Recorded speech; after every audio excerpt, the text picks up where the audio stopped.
Thanks for listening to the Thyroid Fixxr podcast with your host, me, Dr. Amie Hornaman, aka the Thyroid Fixxr, functional medicine practitioner, hormone and weight loss expert.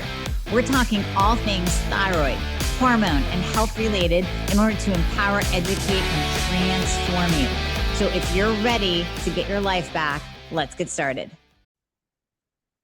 So this is going to be a game changer for you, and you can probably hear the excitement in my voice.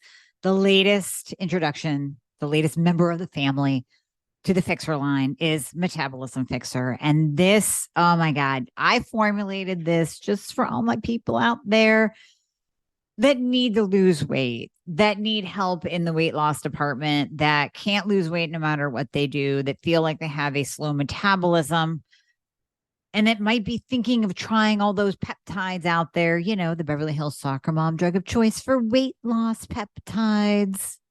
Or even if you're on them already and you're like, man, these are really expensive and I'm still not losing weight, add in Metabolism Fixxr. Here's what I did. I took the power of T2, which increases your basal metabolic rate while you are sitting there watching Netflix. You're burning fat while you're watching Netflix. I combined it with a very unique patented ingredient called Suppressa. Suppressa has multiple clinical trials backing its efficacy in reducing your appetite, decreasing snacking, and providing way more control over your food intake. It is amazing. We also see improved emotional well-being, just decreased food cravings all around, reduced hunger, and weight management.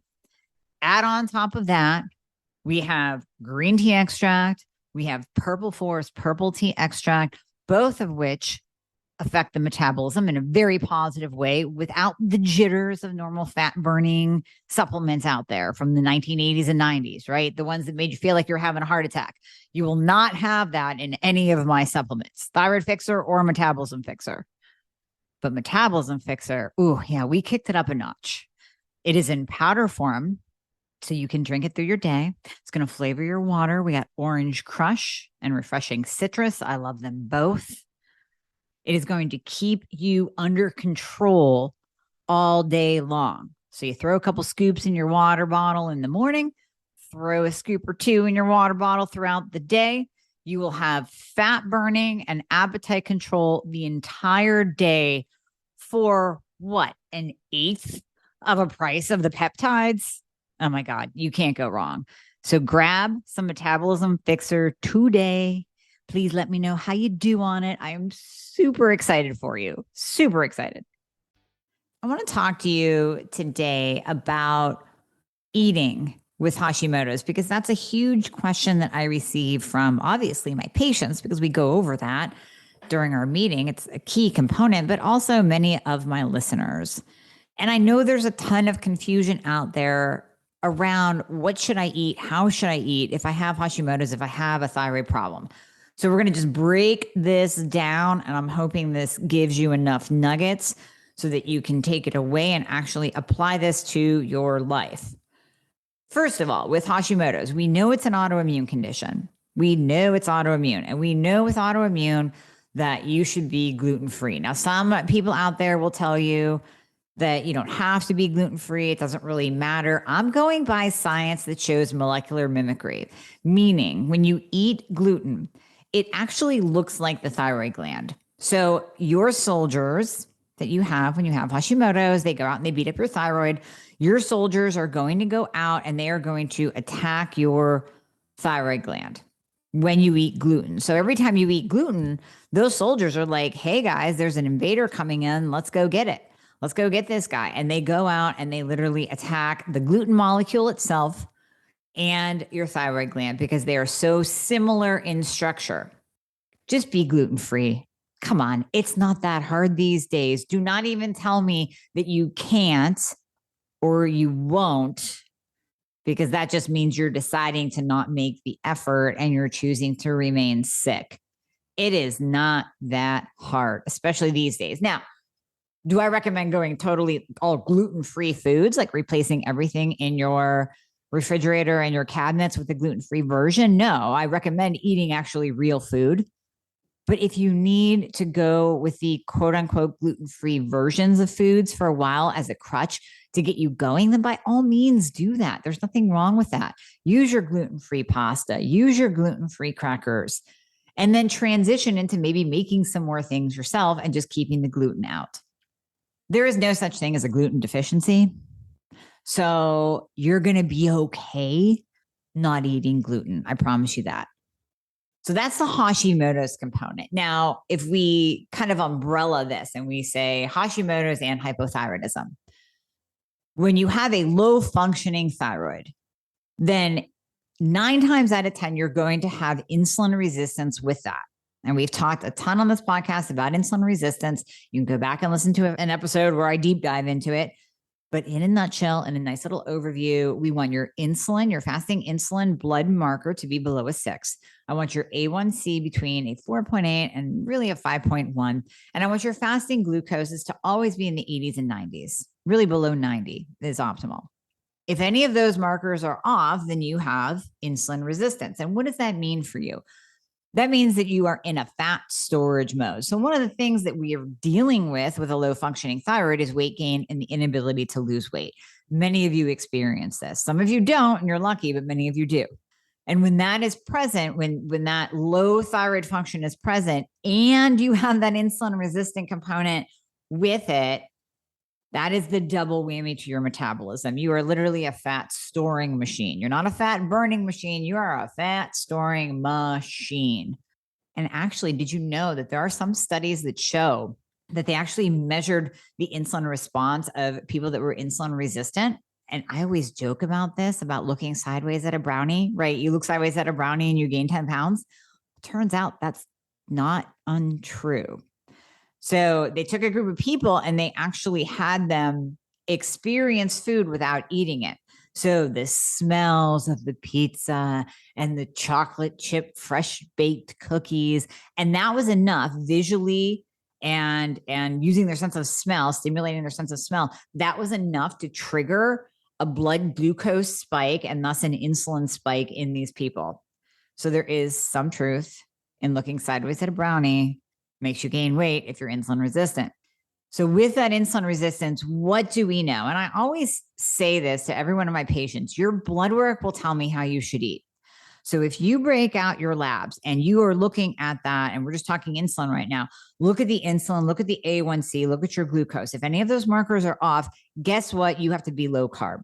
This is not a fad. This is not me pushing keto. This is not me pushing paleo. This is not me pushing anything except the fact that biology says you have to be low carb, because if you are insulin resistant and you are eating carbohydrates of any kind, I don't care if it's fruit, I don't care if it's a great carb, I don't care if it's a sweet potato. If you are eating carbohydrates, then your blood sugar is going to spike. Your insulin is not going to be able to push the nutrients into the cell like it needs to because those doors are closed on your cell. And that excess insulin, it's like the Jekyll and Hyde hormone. We need it for life, but too much of it, it is fat storing like bananas. So if you want to continue gaining weight, then by all means, keep your insulin up. If you want to age quickly and possibly get cancer and Alzheimer's, by all means, keep pounding them carbs and keep your insulin high, because you will be on the fast track to fatness, memory loss, and cancer. So there you go. Your labs tell us how you should eat. By bringing down those carbohydrates and bringing down your insulin, you are improving your overall inflammation. So again, people come up to me, they're like, well, don't you always tell people to do keto? I don't know. I do keto. Many of my patients do who are insulin resistant, or at least they're doing some form of keto, like a low carb or cyclic keto. But I'm not pushing keto, but if you need it, you need it. Bottom line. So if you're insulin resistant and you come to me, I'm not going to tell you to all of a sudden be vegan, because that doesn't even work. That's way too many carbohydrates in any kind of eating regimen whatsoever with vegan. It's way too low in protein. I'm not going to tell you to do something that you shouldn't be doing. Look at your labs. Your labs tell you how you should eat. Look at that protein marker. If your protein is less than a 7.0, you're not getting in enough protein. There you go. Are you getting in a minimum of 80 to 100 grams of protein? Really optimal is 1 gram of protein per pound of body weight. Again, I've talked in previous podcasts about the importance of protein. It is metabolically active, so it's going to help you burn fat. It's going to help with your hair loss that you're experiencing from being hypo-Hashi. So that hair thinning, that hair loss, that is dependent on amino acids. Where do we find amino acids? In animal-based products and animal-based protein. That's your meat, your chicken, your poultry, your fishes, your eggs, all of that animal-based protein. It's not in tofu. It's not in fake meat. It's not in Beyond Burgers. It's not in beans, legumes, edamame, or any soy crappy ass protein powder, pea plant-based protein powder. It is in animal-based sources. That is where you are getting the building blocks for your hair, the building blocks for your muscle. What do we know about muscle? It is metabolically active. So when we feed our muscles what the muscles need to not only grow, but just to maintain. So I'm going to talk about catabolism here in a second. But when we feed our muscles just to maintain and possibly to grow that sexy lean muscle that is more metabolically active, we need protein to do that. And did you know that endurance athletes actually do not need carbohydrates? I'm going to be talking to Debbie Potts. She's a low carb athlete. Very, very soon, we're doing a joint podcast coming up, and we're going to deep dive into this because I really want an expert speaking on this and not just coming from me. But yes, you do not need carbohydrates to do any kind of exercise. And actually, many professional bodybuilders, many professional endurance athletes are using ketones by eating low carb. They're using the ketones that are produced from living that kind of lifestyle as a better fuel, because our brains actually prefer ketones over glucose for fuel. So your brain will work better. That's why when you fast, you actually improve your brain function. You can concentrate, you can focus, you're more sharp. Many people will fast before they get on stage for a big presentation. The dudes in Silicon Valley will fast because they're working on all kinds of computer stuff that I can't wrap my mind around, but God love them for doing so. You want those ketones on many different occasions, including in endurance races, or even just you're going to the gym to throw some weights around. You do not have to pound your body with carbohydrates. Totally got off track there. Let me circle back. Protein.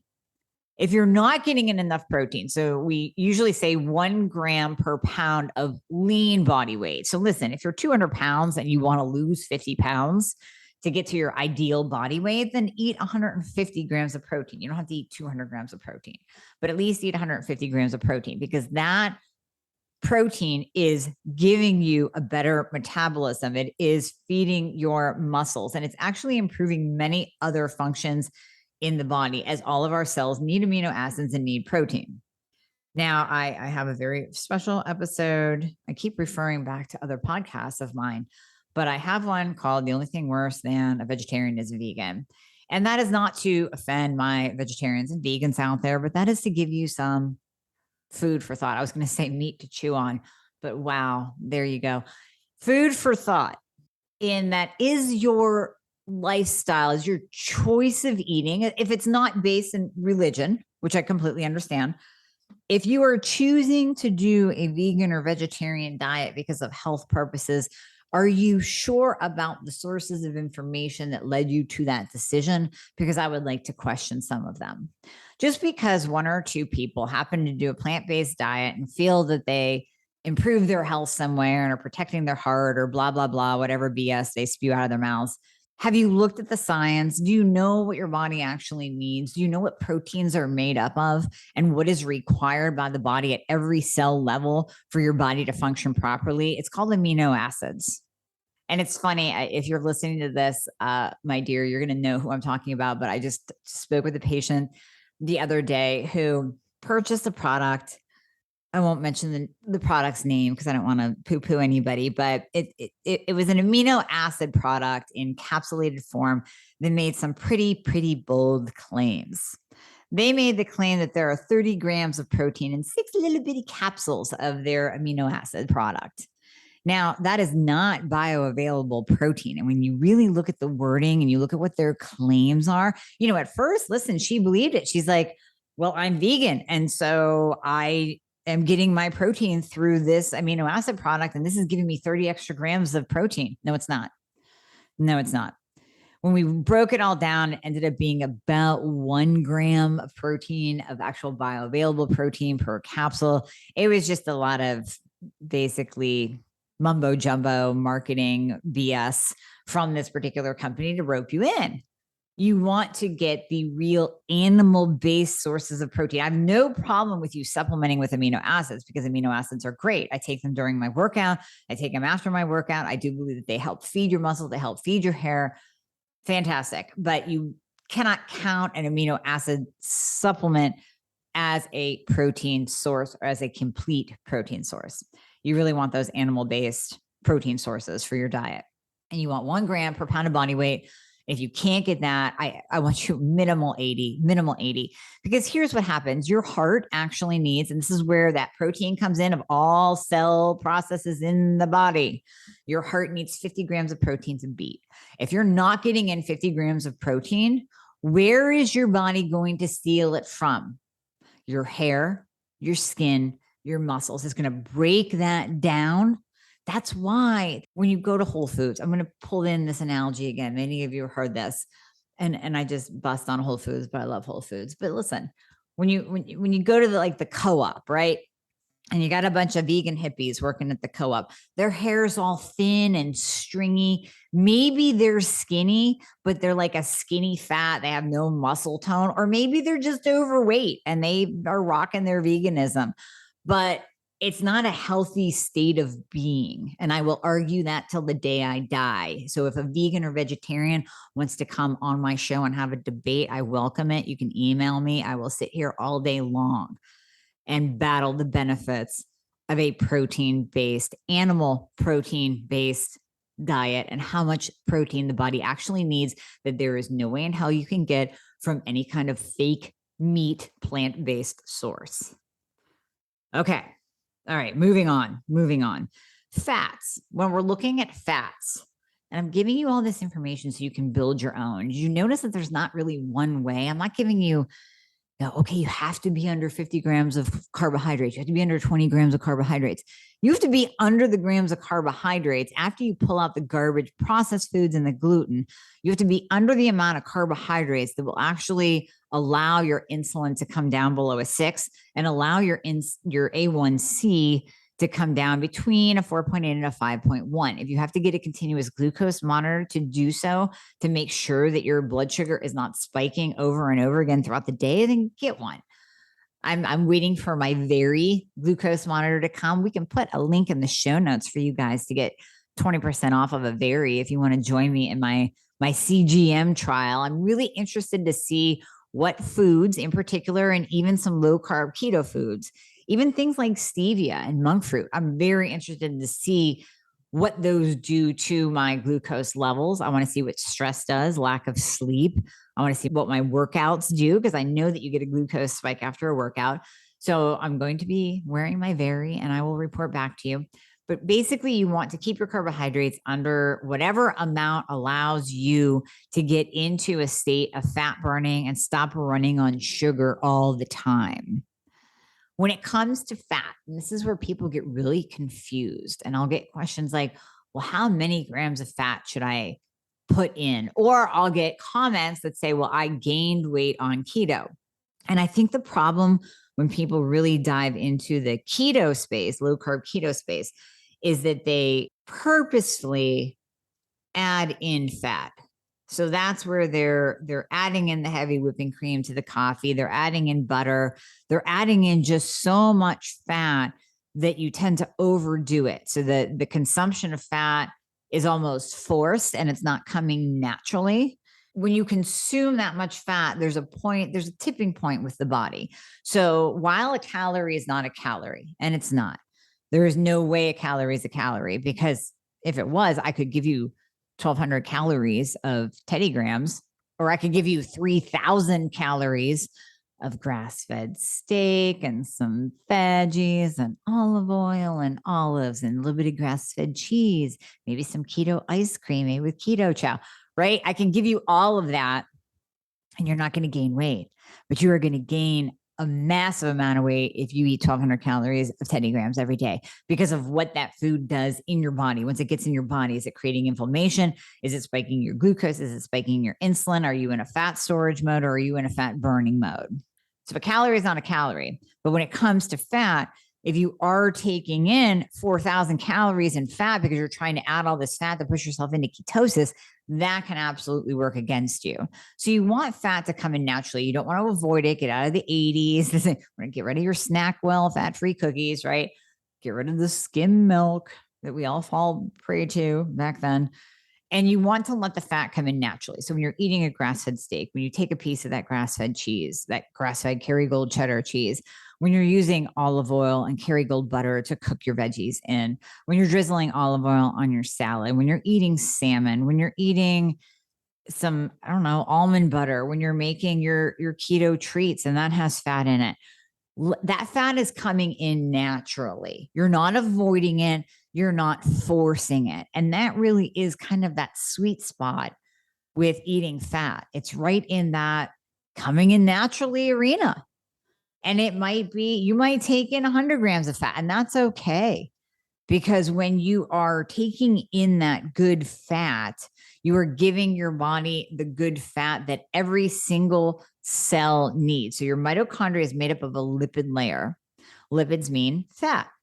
So with that lipid layer that is very, very protective of the cell itself, we need to eat fat to have our cell protection in place. And we also know that cholesterol derived from fat is necessary for the production of hormones. So if you are low in testosterone, which many of you are, males and females alike, you want to make sure that you are getting in that healthy, good fat like olive oil, coconut oil, avocados, avocado oil, the grass-fed meats, the salmons, the omega-3s, all of that. Let that come in naturally and let that nourish your body, protect your cells, and help you to produce hormones.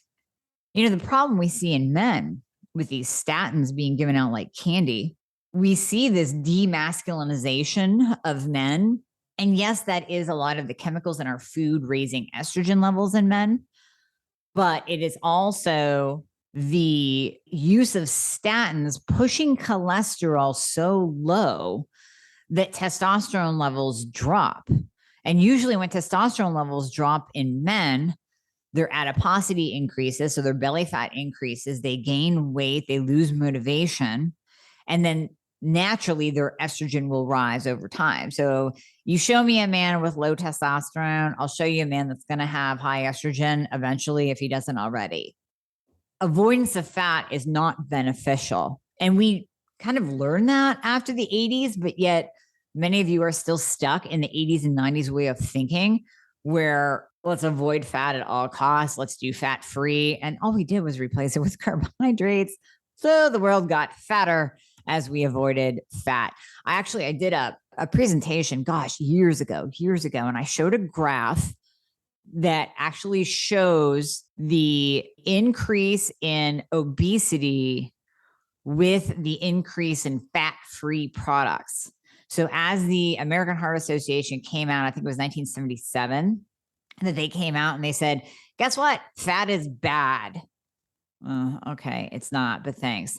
And then everybody ran out and started avoiding fat and fat-free and margarine. Remember that? Margarine, animals won't even eat margarine because it's basically plastic. So all of that came out and we can see a trend of these fat-free recommendations, low-fat recommendations with an increase in obesity, 100%. Moving on to beverages. And along with that increase in obesity, we can also draw a line as that line increases with obesity. And we know obesity is on the rise. Like I always say, go to Disney, go to an amusement park, go to Walmart, go to the mall, sit there. Just sit there for 20 minutes. I want you to count the amount. Don't count the fat people because there are going to be a lot of them. I want you to count the amount of fit people that you see. Literally fit, not skinny fat. I want you to count the amount of fit, in shape, healthy individuals that you see. It's going to be on one hand. The other thing that we can see is an increase in obesity with the increased amount of Starbucks. Boom. How about that? Starbucks has now brought us frappuccinos, cappuccinos, double lattes, frothy this, frothy that, added whipped cream, double whipped cream. Those drinks that you get from Starbucks are basically a day's worth of food, not protein, just a day's worth of calories. So there's another calories in, calories out model for you. I can give you 2 Starbucks drinks per day, or I could give you a crap ton of good food. You're going to gain weight on the Starbucks drinks. This is a very funny story from one of my colleagues. He was in Starbucks and he literally heard a woman on the phone. How ironic. On the phone talking, saying, well, girl, I don't know. I just can't lose these last 10 pounds. I just don't know. I need to lose some weight. I don't know what I'm doing. Oh, yeah. My order is going to be a double cappuccino, frappuccino with extra whipping cream. Thanks. Oh, yeah, girlfriend. I don't know why I'm not losing it. Really? Like the irony of that whole situation cracks me up. But how about start there? How about get a black coffee? How about get a latte with maybe some almond milk? Do that. Start there. Don't drink your calories. And here's where I'm saying the C word. I'm saying the C word, calories. Do not drink your calories. So are you grabbing up here in the, what am I, Northeast Pennsylvania? We say pop. You guys say soda. We say pop. So if you're drinking a pop and it's a sugar laden one, then you're drinking your calories and you're drinking your sugar and you're drinking more sugar in one can than I consume in a week. But what if you get the sugar-free kind, the diets? What if you get the diet pop, the diet soda, the diet Snapple? Well, then you're getting into the artificial sweeteners. So asulfame, potassium, aspartame, and sucralose. Those are the 3 biggies, the pink, the blue, and the yellow. All of those are known endocrine disruptors. So here you are with your hypothyroidism, your Hashimoto's, probably some insulin resistance and hormone dysregulation too, all encompassing the endocrine system. And you are taking in things that disrupt the endocrine system on one hand, and you're complaining about how you're dysregulated and nobody will help you and your thyroid's not optimized on the other. You're contributing. I'm not saying that you're the sole source of your issue, because you're not. You need a good doctor. You need to be on proper thyroid hormone treatment. You need probably hormone replacement. You need to be optimized. Yes, but don't be over here making the situation worse by consuming artificial sweeteners, because they are known endocrine disruptors. There's a very interesting study that I've alluded to a couple different times. I think it helps to hear this multiple times. They took 2 groups of people, changing nothing else. Diet did not change. Exercise did not change. Nothing changed except one group got diet pop. The other group got regular pop. Both groups gained weight. The diet pop group gained more weight because of the endocrine disruption from the artificial sweeteners in it. They gained more weight than drinking 34 grams of sugar in a can. Theirs said 0 calories, 0 carbs, 0 sugar, 0, 0, 0, 0, 0. But they gained weight because of the endocrine disruption that happened with the artificial sweeteners. Okay, so if we look at the body as a whole, with or without thyroid disease, what do our bodies want to run? Our bodies need protein and amino acids. Our bodies need fat because of the cell lipid layer. Our bodies actually do not need carbohydrates. They are not a required source of fuel. You can 100% survive without them. You will not survive without protein because your heart will eventually shut down. Well, first you'll look like a contestant on Survivor as your muscles basically eat away at themselves. So they're going to catabolize. And then you will eventually die. Without fat, you will absolutely lose all of your hair. Your muscles will not be happy. Your cells will not be happy. And it will be a long, slow death, but you cannot avoid fat either. You could go your entire life without carbohydrates and be completely fine. That's just people in general, whether you have a thyroid problem or not. Just some food for thought of what is actually required to go into your body for survival. And then there's water. So let's just talk about water. People don't really talk about drinking water enough, right? If you are not drinking enough water, you are not going to burn body fat. Period. End of story. You might want to track it for a while. You might want to actually count. I always say, do the water challenge, get a gallon jug of water and just drink from that all day long and see where you are at the end of that day. See where you are, because if that is only 3/4 of the way, if that is 3/4 of the way full, you're really screwed. If it's only halfway, then you're on the right track, but you probably need to work at it a little more. I want to see 3/4 of that gallon gone or the whole gallon gone.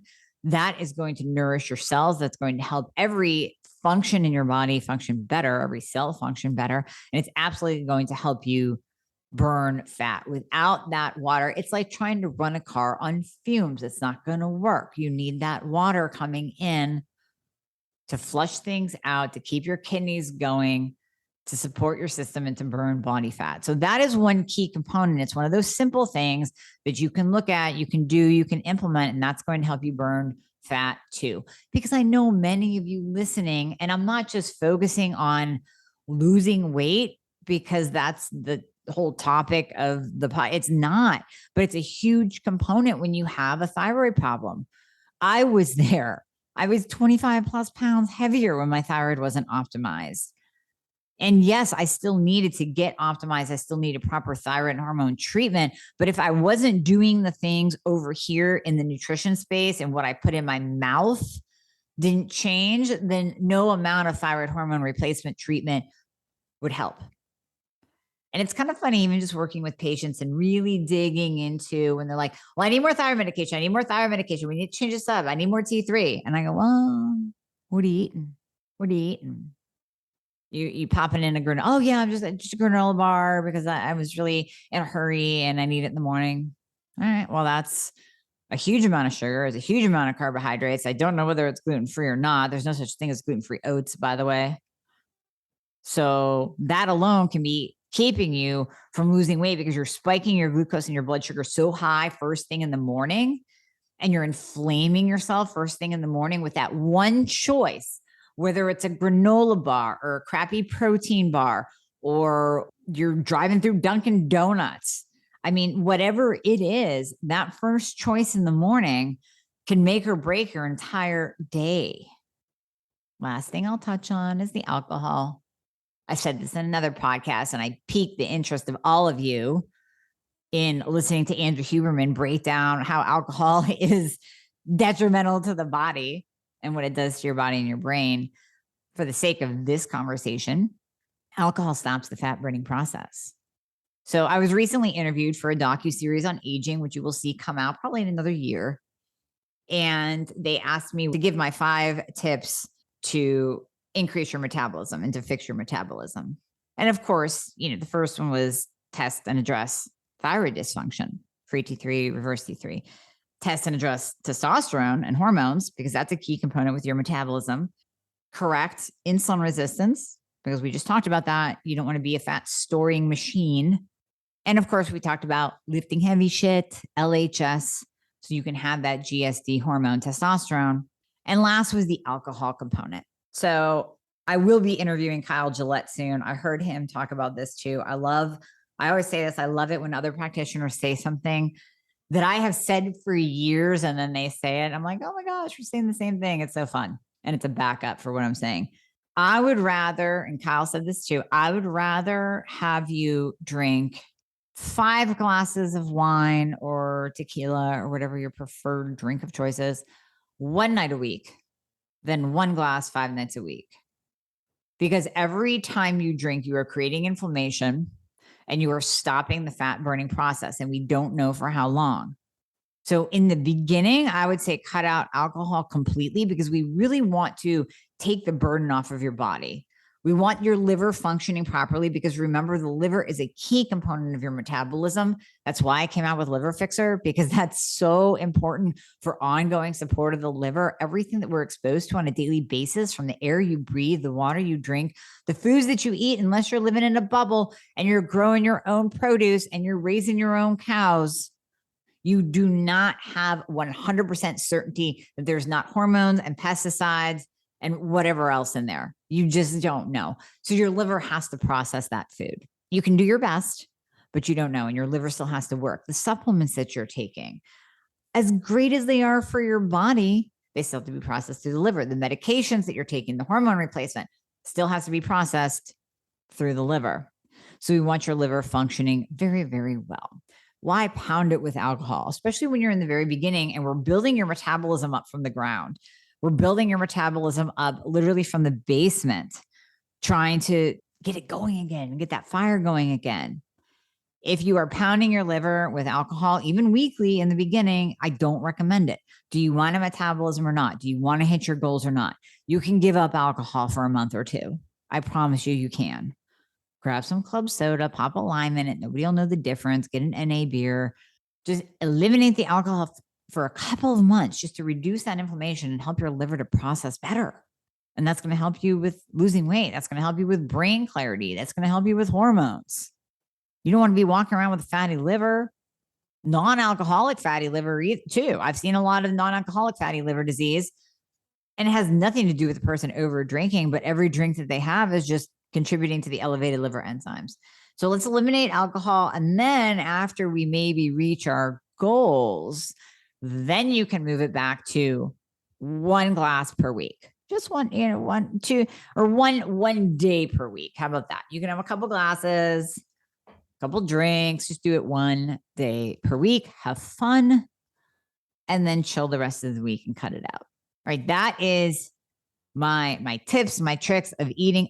They're pretty simple, right? They're pretty simple, but I think it helps to hear them and to lay it out in a step-by-step fashion. And you can implement this. Protein, 1 gram per pound of body weight, minimum of 80 grams. If you're not hitting 80, you better add in a bone broth protein shake. You better add in a scoop of my collagen Fixxr because that's going to add 9 grams. You better add some stuff in to bump up that protein intake.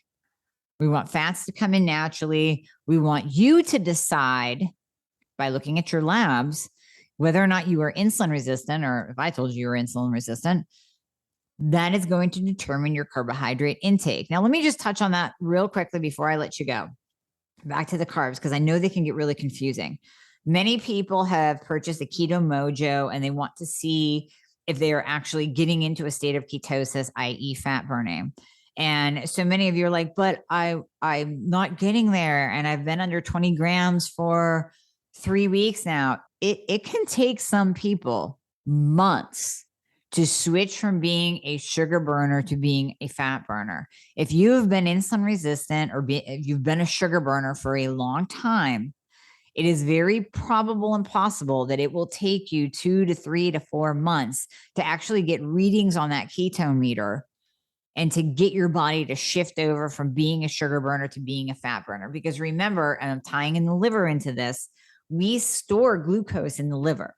So if you have been running on glucose and your glycogen tanks are full and your liver is full of sugar, and this is where we see fatty liver disease, by the way, it's caused by high insulin levels and high sugar intake, more so than alcohol, then you're going to have to do something about that and grab some patience as your body shifts from being a sugar burner to being a fat burner. But your first step is to eliminate the carbohydrates.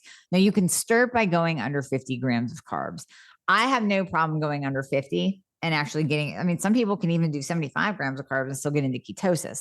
That is where you are becoming more metabolically efficient, meaning you can handle a higher amount of carbohydrates and still be a fat burning machine. You are fat adapted. There are multiple sayings in this space for fat adapted, metabolically efficient, whatever it is, you've made that shift over.